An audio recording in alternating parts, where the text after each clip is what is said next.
Hello. Hello. अस्सलाम वालेकुम जी, आपकी मिस कॉल आई हुई थी। मेरी? मैंने तो कोई कॉल नहीं की। आप रुमैसा बात कर रही हैं? अ, जी जी, मैं रुमैसा बात कर रही हूँ। कैसी हैं आप? मैं ठीक हूँ। हो सकता है मुझे कोई गलतफहमी हुई हो। चलें, कोई बात नहीं। इसी बहाने आपसे बात हो गई। हमारी बेटी परीशी कैसी है? पता नहीं।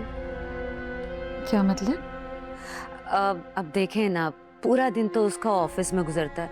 अक्सर अब रात को भी घर देर से आती है। बंदा भला क्या कह सकता है। देर से? लेकिन उसका ऑफिस बहुत अच्छा है। कभी अगर प्रीशे को देर भी हो जाए तो उसके बॉस उसे खुद घर छोड़ने आते हैं। If you don't mind, boss का ड्रॉप करना कोई अजीब सी बात नहीं है? खैर, हमारी परी ऐसी नहीं है। एक बार उसके बॉस की मंगेतर को भी शक हो गया था। घर आके काफी कुछ सुना के गई है। वो भी समझी थी कि इन दोनों का अफेयर है। परीशे तो शादी के लिए बिल्कुल भी तैयार नहीं थी। लेकिन आप खुशकिस्मत लोग हैं जो परीशे ने आपके बेटे के लिए हाँ कर दी। आपने तो ये सारी बातें करके मुझे टेंशन में डाल दिया है। मेरा बेटा तो बहुत सादा तबीयत का है। देखिए, मेरा कहने का बिल्कुल भी वो मतलब नहीं था। बस ऐसे ही माजरत बातों बातों में मुंह से निकल गया।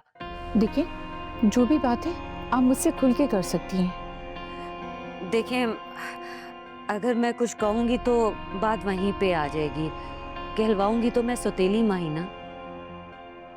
मैं तो बस इतना चाहती हूँ कि आप लोगों को सच्चाई का पता चले। लेकिन अगर ये बात मेरे शौहर को पता चल गई ना, तो वो तो मुझे खड़े खड़े घर से निकाल देंगे। बस क्या करूं, आपकी तरह मैं भी बेटों की माँ हूँ। इसलिए मुझे आपका ख्याल आ गया। बेफिक्र रहिए, किसी को पता नहीं चलेगा। लेकिन आप मुझसे एक वादा करें, आप मेरा नाम किसी को नहीं बताएंगी। अगर आपको भरोसा नहीं है तो रहने दीजिए, मैं खुद इंक्वायरी निकलवा लूंगी। अरे नहीं नहीं, आप इतना कह रही हैं तो मैं आपको बता देती हूँ। आप लोग मुझे बड़े ही सीधे लोग लगे। देखे ना, बगैर छानबीन किए आपने रिश्ते के लिए हाँ कर दी। ये बात तो बिल्कुल सच है कि परीशे अपने बॉस को पसंद करती थी। आपको याद है उस रोज जब आप लोग आए थे, आपकी गाड़ी के पीछे एक और गाड़ी खड़ी थी, उसमें वही लड़का बैठा हुआ था और वो ना आप लोगों को देखते ही वहां से चला गया।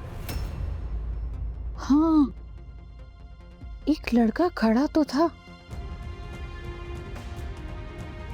मुझे परीक्षे की उदासी की वजह अब समझ में आई, इसलिए उसने मेरे बेटे से बात नहीं की।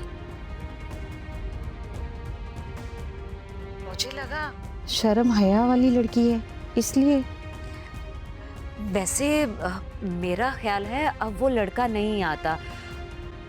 हो सकता है ऐसा वैसा कोई सिलसिला ना हो, मुझे गलतफहमी हुई हो। इतना कुछ सुनने के बाद तो मैं सोचने पे मजबूर हो गई हूँ। देखें, आप कोई भी फैसला कीजिएगा, लेकिन मेरा नाम बीच में ना आए। आप बेफिक्र रहें, आपका कोई नाम नहीं आएगा। आपने तो मेरी आंख खोल दी है। चलें, बस फिर आप अपना ख्याल रखिएगा और मुझे दुआओं में याद रखिएगा। अल्लाह हाफिज। अल्लाह हाफ़िज़।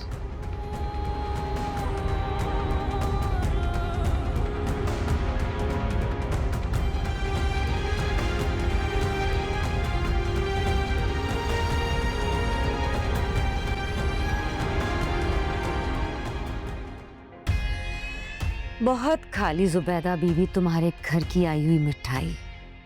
अब मैं देखती हूँ कैसे इतने बड़े घर में परीशे का रिश्ता होता है, वो भी उस नकचड़ी परीशे का।